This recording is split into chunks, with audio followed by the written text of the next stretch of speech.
Welcome to movers and shakers. दोस्तों, इससे पहले कि ब्रेक हो जाए, ताजा जानकारी के लिए आइए सबसे पहले मिलते हैं सोनिया गांधी जी से, जो आज हमारे स्टूडियो में मौजूद हैं। हेलो सोनिया जी। नमस्ते। नमस्ते नमस्ते। सोनिया जी, कई पार्टियों का आरोप है कि बीजेपी की सरकार कांग्रेस ने गिराई है। वो झूठ बोलते हैं, उनको कौवा काटे। तो सच्चाई क्या है? शेखर, ये सब मोबाइल फोन के कारण हुआ। मोबाइल फोन के कारण? वो कैसे? तुम तो जानते ही हो कि मोबाइल पर ज्यादा बात करने से दिमाग पर कितना बुरा असर पड़ सकता है। जयललिता ने मुझसे 1 घंटे तक बात की थी। इससे उनकी याददाश्त पर भी ऐसा असर पड़ा कि उन्होंने अगले ही दिन बीजेपी को पहचानने से इनकार कर दिया। लेकिन आपकी याददाश्त को कुछ नहीं हुआ? मैं बच गई। मेरी याददाश्त अब और अच्छी हो गई। पहले मैं मीडिया के लोगों और अखबार वालों को पहचान नहीं पाती थी, लेकिन अब मैं उन्हें देखते ही खुद उनके पास चली जाती हूँ। Sonia ji. No more questions Shekhar. मुझे हिंदी पढ़ाने वाले शास्त्री जी आ गए हैं। चुनाव को ध्यान में रखते हुए मैंने भी उन्हें हफ्ते में 5 बार बुलाना शुरू कर दिया है। अब चलती हूँ। जय हिंद। जय Hind. Our guest writer, former editor of Femina magazine, Vimla Patil, and Hindi pop rock singer Sumesh Kumar. But before I give a big round of applause to Cherokee and the Rubber Band.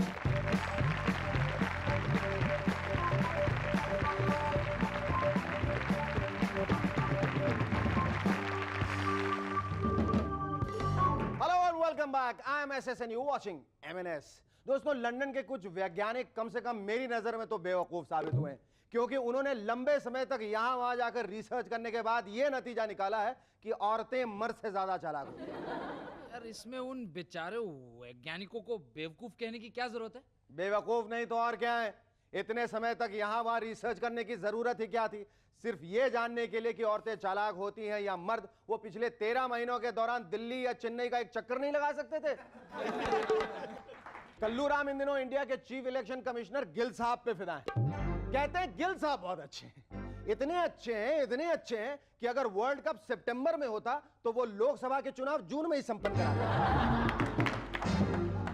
पिछले कुछ समय से देश के नेताओं ने आम राय, आम सहमति, आम सभा, आम विचारधारा, आम बैठक, आम ये आम वो में लोगों को इतना उलझा दिया कि इसके चलते मार्केट में आया हुआ आम पड़ा खराब हो गया। जो मलगोवा जयललिता और शरद पवार की तरह गोल मटोल था, सूख का जॉर्ज फर्नांडिस और जसवंत सिंह की तरह नजर आ रहा है। हापुस आम नरसिम्हा राव और चंद्रशेखर की तरह दिख रहे हैं। वहीं कुछ आमों की हालत तो रामविलास पासवान की जैसी हो गई। अब तो लगता है व्यापारी लीडरों के नाम से आमों को बेचेंगे। ये लीजिए साहब, ये लीजिए, इसका नाम मुलायम है, थोड़ा कड़क हो गया है, क्या करें साहब, सीजन ही ऐसा चल रहा है। पिछले कुछ सालों में जितने भी प्रधानमंत्री हुए, सभी यही कहते रहे कि उनकी सरकार 5 साल का कार्यकाल पूरा करेगी। अटल जी ने भी कई बार कहा, हमारी सरकार बिना किसी रोक टोक और व्यवधान के 5 वर्षों के अपने कार्यकाल को पूर्ण करेगी।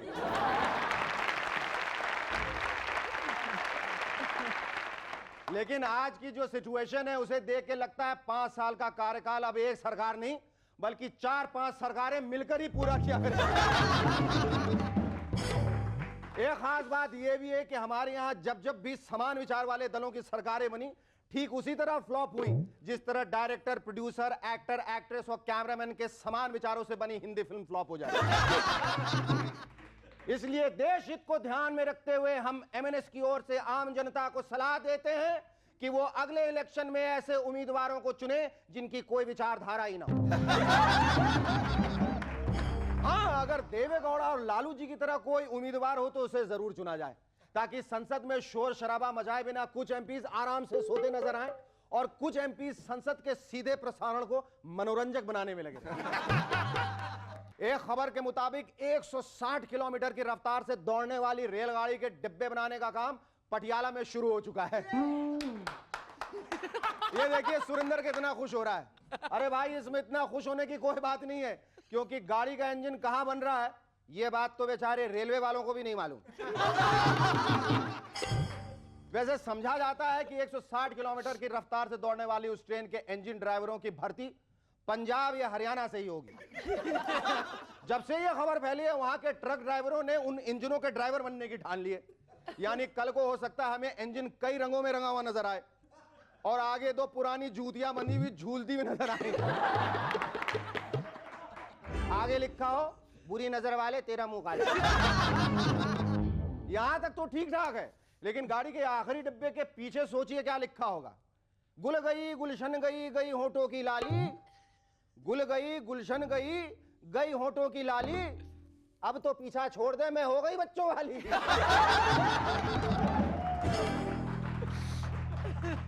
और इंजन ड्राइवर कुछ इस तरह से गाता हुआ जाएगा। तो ट्रैफिक जाम होने पर भले ही कुछ लोगों का नुकसान हो रहा हो, लेकिन कुछ फेरी वाले आजकल इससे बड़े खुश हैं। जैसे ही कोई एम्प्टी ट्रक आगे आगे रुकता है, नींबू पानी वाला अपने निचोड़े हुए सारे नींबू उसी में डाल देता। ट्रक जरा आगे बढ़ा, गन्ने के रस वाले ने अपना सारा कचरा खाली कर ले भैया ले जा। इसी तरह चलते ट्रक में हाथ धोने से जूस वाले और नारियल पानी वाले भी नहीं चूकते। इतना ही नहीं, मेरा दोस्त जस्सी जब अपनी कार से घर पहुंचा तो उसकी पत्नी और बच्चे उससे ये कह के लड़ पड़े कि उन्हें खिलाने के लिए वो सड़े हुए तरबूज लाया है और वो भी कार की छत पर रखे। सुना है संगीतकार श्रवण आजकल लंदन फोन लगाते हैं और नदीम से फोन पर ही धुनों के बारे में तालमेल बिठाते हैं। कल रात गलती से श्रवण साहब का फोन लंदन में रहने वाले करतार सिंह के घर लग गया। श्रवण जी ने यहां से जैसे ही कहा हाँ हाँ मुखड़ा सुना, करतार सिंह ने रिसीवर रख दिया। बीवी ने पूछा किसदा फोन सी? करतार सिंह बोले ओ कोई नॉर्मल बंदा लगता है, ओनू की पता मुखड़ा वेखन दी चीज है सुनन दी नहीं। Our first guest on M&S tonight is a multifaceted personality, a prolific writer, a fashion show designer, and a social worker. Ladies and gentlemen, please welcome the former editor of Femina magazine, Vimla Potter.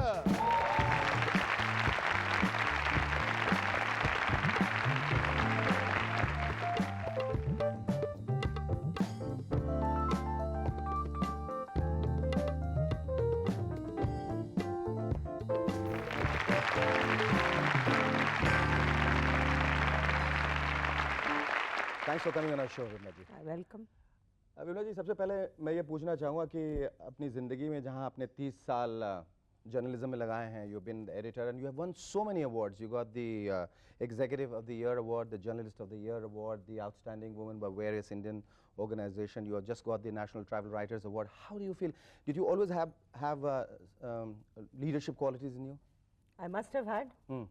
I think that my parents always told me that I must do my best.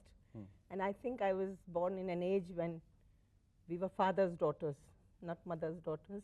How did Femina happen to you? When I was a college student in England, I came back and I trained to be a journalist for a women's magazine.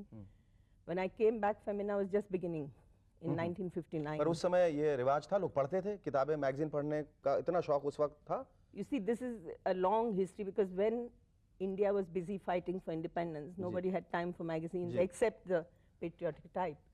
But after independence, the first generation of women went to colleges, universities, and then the attention was turned elsewhere, how to make each section of the population rise, achieve, whatever. And I think I was in the right chair at the right time. Because Femina was a magazine which could at that time point a finger in the direction where women should go. Femina की जब शुरुआत हुई, आपने कभी ऐसा सोचा था, कभी दिमाग में ये बात आई थी कि फेमिना का इतना meteoric rise होगा? Did you think or you thought No, you will switch jobs or something? No, I didn't want to switch jobs. I think I acquired a quality of forgiving everybody because I was so happy in that job. I never felt people were working against me or working against women's movement or whatever, because every day was like a cocktail party.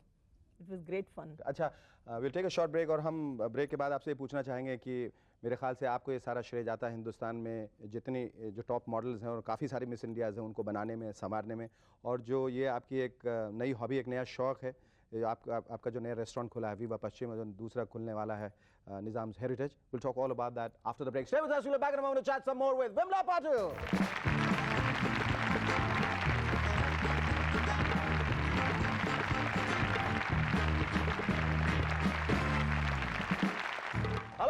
back to M&S once again. Vimla ji, we were talking about Miss Indias and top Yes. models whom you have trained. ये concept जो था Miss India का और fashion जो तब था और अब है, इसमें कितना बदलाव है, हम दोनों चीजों के बारे में आपसे पूछना चाहेंगे. बहुत फर्क है अभी तो आजकल फैशन तो आप देख रहे हैं बिल्कुल। कम फैशन ज्यादा मॉडल होता है पहले मॉडल कम और कपड़े ज्यादा होते थे बिल्कुल.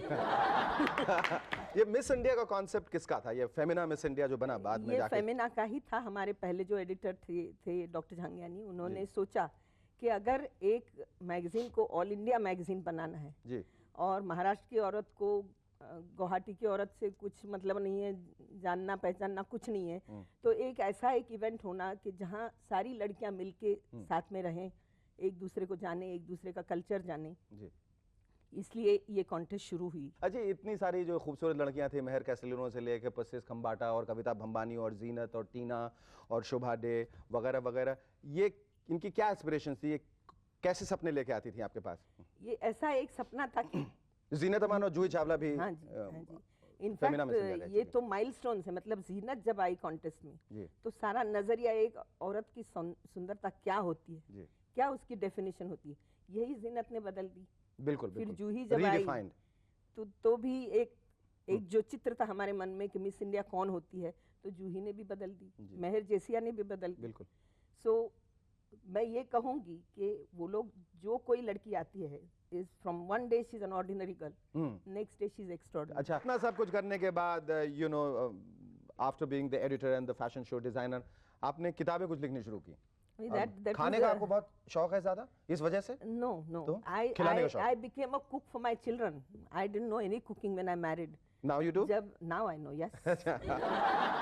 तो इस वजह से आपने किताबें लिखनी शुरू की और नहीं, तो किताबें ऐसे एक इत्तेफाक से हुआ.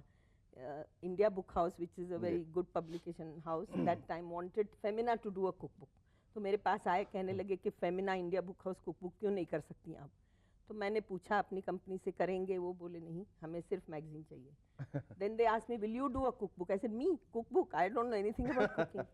So they said, but you must be making something for your children. So this is how the book was born, Working Woman's Cookbook, because 5 minute में जो कुछ बन सकता है वही बस बनाया. That's how I became involved as a foodie.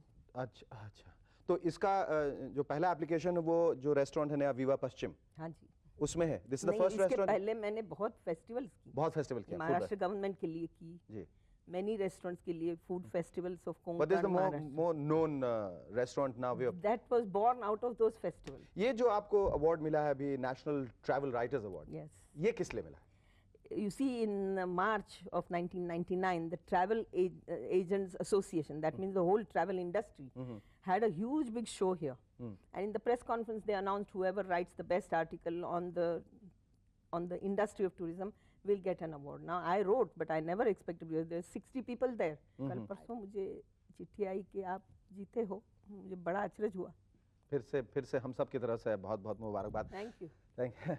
Let's clap for all the awards you've got. Thank you, Vimla. It was lovely talking to you. Our second guest on M&S tonight is a versatile Hindi pop singer. Ladies and gentlemen, please welcome the singing sensation, Somesh Kumar.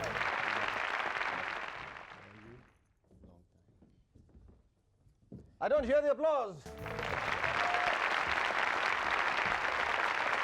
Thank you so much for that lovely song. Thank you. a Somesh, pleasure. how did it all start?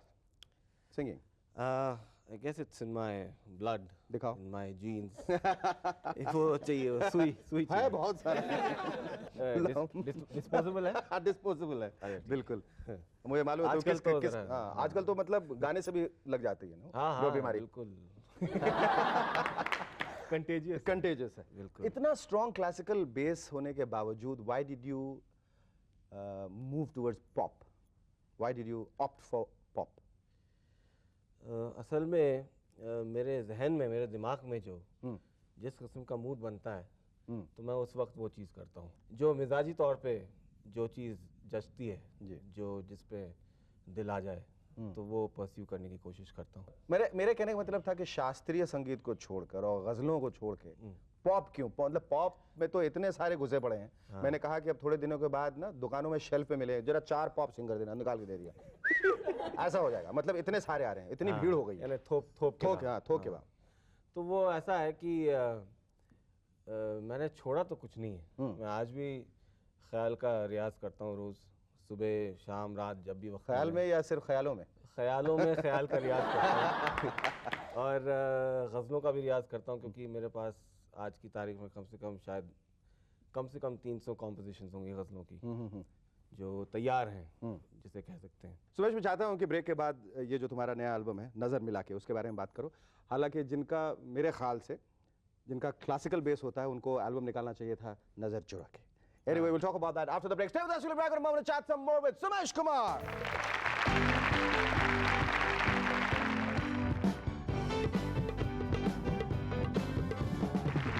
Hello and welcome back to MNS once again. Yeah, Sumesh, we were talking about your new album, Nazar Mila Ke. हाँ, नज़र मिला के। खैर, तो नज़र मिला के मेरे ख्याल से कुछ कॉम्पोजिशन इस एल्बम में जो हैं करीब 10 साल पुरानी है।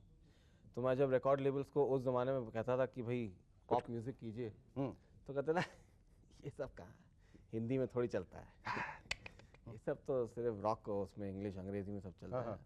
मैंने कहा हिंदी में अडेप्ट हो सकता है बहुत अच्छी तरह। आप सुनिए किस तरह प्रोड्यूस होता है, अरेंज करता हूँ मैं।